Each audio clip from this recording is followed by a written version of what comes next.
जो बीच में दलाली खा लेते हैं। अच्छा। हाँ, देखा है हमने। जैसे एक बार हम अमरोहा गए थे, वहाँ देखा था काफ़ी अनाज आया हुआ था, उसके बावजूद जब उनकी सानी करते हैं तो ना पानी की व्यवस्था थी, ना किसी चीज़ की व्यवस्था थी। फिलहाल रोडवेज जो है पूरी तरह से जाम हो चुका था, लेकिन प्रशासन ने जो है ये व्यवस्था की, इसको सुचारू रूप से व्यवस्था चलाने के लिए रोडवेज किसी तरह से रुके ना, तो प्रशासन ने अपनी भूमिका निभाई है। तो साथियों, हम लगातार लगे रहेंगे। और तो साथियों, जिस तरह से आप देख पा रहे हैं, फिलहाल मैं इस समय रोडवेज पे मौजूद हूं और पदयात्रा निकाली जा रही है। लगातार जिस तरह से आप देख पा रहे हैं, प्रदेश अध्यक्ष जी चल रहे हैं और संगठन के प्रमुख जी चल रहे हैं। इन लोगों से बातचीत करने का प्रयास करेंगे। कैसा लग रहा है? बहुत बढ़िया लग रहा है। आज बरेली के कार्यकर्ताओं ने बड़ा जोर शोर से स्वागत किया है प्रदेश अध्यक्ष जी का, और पदयात्रा इस समय हो रही है और सभी लोग बहुत प्रयास में लगे हुए, बहुत अच्छा लग रहा है। कहाँ की टीमें आई हुई हैं? आज बरेली, मुरादाबाद, बिजनौर और रामपुर, ये 4-5 जिला अध्यक्ष आए हुए हैं, सभी जगह की टीमें आई हुई हैं। प्रदेश अध्यक्ष जी क्या कहना चाहेंगे, कैसा लग रहा है आपको? जी बहुत अच्छा लग रहा है, बहुत जोरदार स्वागत हुआ है, सब लोगों ने करा है। लग रहा है अब गौकशी रुक जाएगी? जी लग रहा है अब गौकशी रुक जाएगी? बिल्कुल रुक जाएगी, रोक देंगे।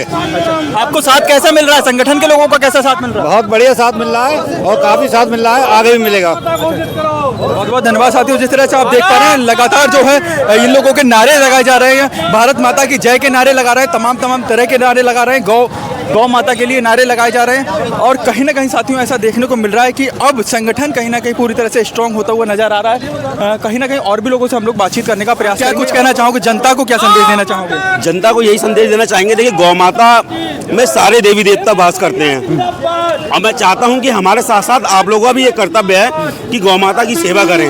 रोड पे जो गौ माता घूम रही हैं, आवारा पशु जो घूम रहे हैं, उसकी सूचना संगठन के लोगों को दें। अच्छा, गौशाला जब आप जाते हैं तो किस तरह की समस्याएं सामने आती हैं? गौशाला में देखते हैं कि सरकार तो मतलब सारा कुछ व्यवस्थित रूप से भेजती है, लेकिन कुछ लोग हैं जो बीच में दलाली खा लेते हैं। अच्छा। हाँ, देखा है हमने। जैसे एक बार हम अमरोहा गए थे, वहाँ देखा था काफ़ी अनाज आया हुआ था, उसके बावजूद जब उनकी सानी करते हैं तो ना पानी की व्यवस्था थी, ना किसी चीज़ की व्यवस्था थी। हमने वहाँ पे प्रशासन ने कहा भी था, तो प्रशासन ने उस पर एक्शन भी लिया था, काफ़ी लोगों पे कार्रवाई भी हुई थी। अच्छा, कहीं ना कहीं गौशाला को कहीं ना कहीं जिस प्रकार से उनमें धांधलेबाजी चल रही है, उनको रोकने के लिए भी आगे क्या कदम उठाएंगे आप? आगे अब यही कदम है कि गौ हत्यारों के लिए भी मैं ये कहना चाहूँगा कि अब हमारी लाठी में बहुत जोर है, आप लोग सुधर जाएं, वरना अगर हम सुधारने पे आ गए तो कोई बचाने वाला नहीं है आपको। बरेली में संगठन बड़ा स्ट्रॉन्ग नजर आ रहा है। बरेली में काफ़ी समय से संगठन जो है स्ट्रॉन्ग था। पहले मैं जिले में भी मैंने काम किया, उपाध्यक्ष रहा मैं, आज राष्ट्रीय उपाध्यक्ष हूँ और आगे भी ऐसी काम चलता रहेगा। बहुत बहुत धन्यवाद आपका। तो साथियों, जिस तरह से आप देख रहे हैं, कहीं ना कहीं युवाओं में जोश नजर आ रहा है और कई जिलों की जो है टीमें आई हुई हैं। साफ तौर पे ये कहना है कि अब इनकी लाठी में बड़ा जोर आ गया है और सुधर जाना चाहिए तमाम लोगों को।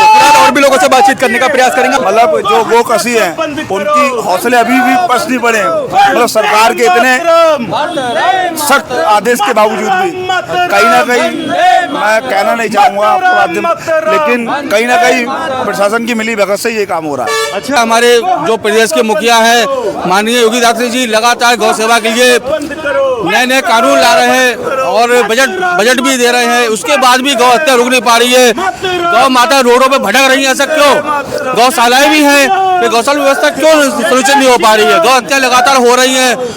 साथियों, जिस तरह से देख पा रहे हैं आप, बहुत बड़ी तादाद में संत भी साथ में हैं और कहीं ना कहीं बड़ी तादाद में प्रदेश अध्यक्ष जी का जो काफिला है वो साफ तौर पे नज़र आ रहा है कि अब संगठन की ताकत वाकई बढ़ चुकी है। वाकई ये देखने को मिल रहा है कि संगठन भरपूर तरीके से जो है, जिस प्रकार से ज़मीनी स्तर पर संघर्ष कर रहा है, उसका ये नतीजा निकल कर के आया है कि अब संगठन जो है स्ट्रॉन्ग होता हुआ नज़र आ रहा है।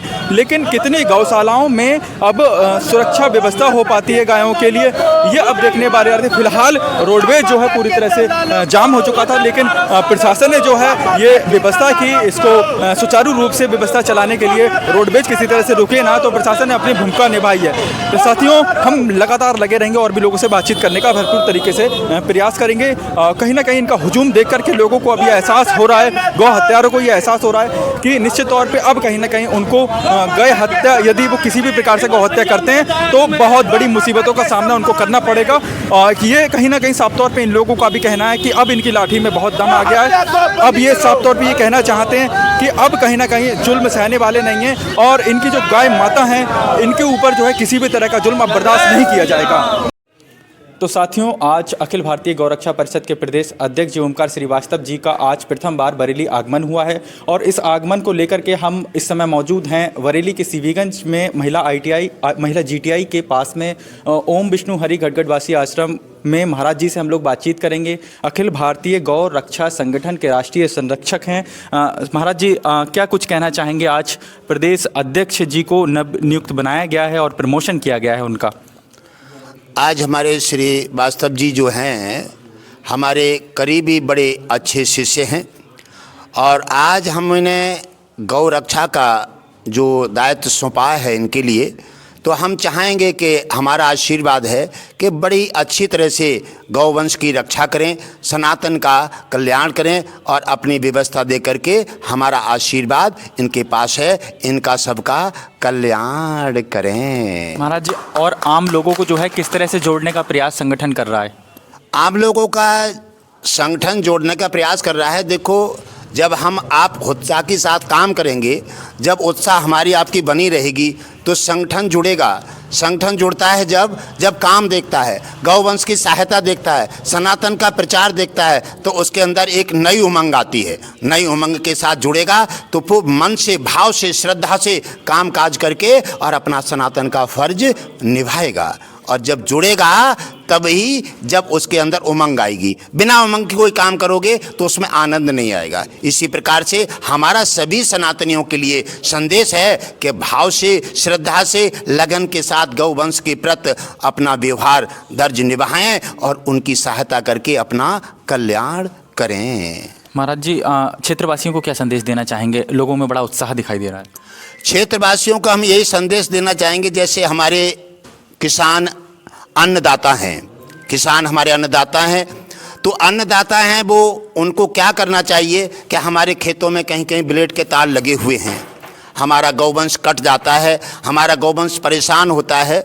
यदि गौ माता ने बिना पक्षपात, बिना भेदभाव के, बिना जाति धर्म के सभी को दूध पिलाया है, सभी को सींचा है, तो गौ माता हमारी पुकार कर रही है कि हमारी सहायता करो, हमारी मदद करो। ऐसे ही हमारे अन्नदाता को ब्लेड के तार हटा करके, और अगर चाहते हैं तो सादा तार लगा करके अपनी खेती की भी रक्षा करें और गौ माता की सहायता करके और अपना कल्याण करें। बहुत बहुत धन्यवाद महाराज जी। तो साथियों, जिस तरह से आपने देखा महाराज जी के किस तरह से विचार है, महाराज जी कहीं ना कहीं साफ तौर पे संगठन के तहत कहीं ना कहीं गौरक्षा के लिए इस मिशन को आगे बढ़ाना चाहते हैं। हम फिर मिलेंगे एक नई वीडियो, एक नए टॉपिक के साथ में। तब तक के लिए जय हिंद, जय भारत।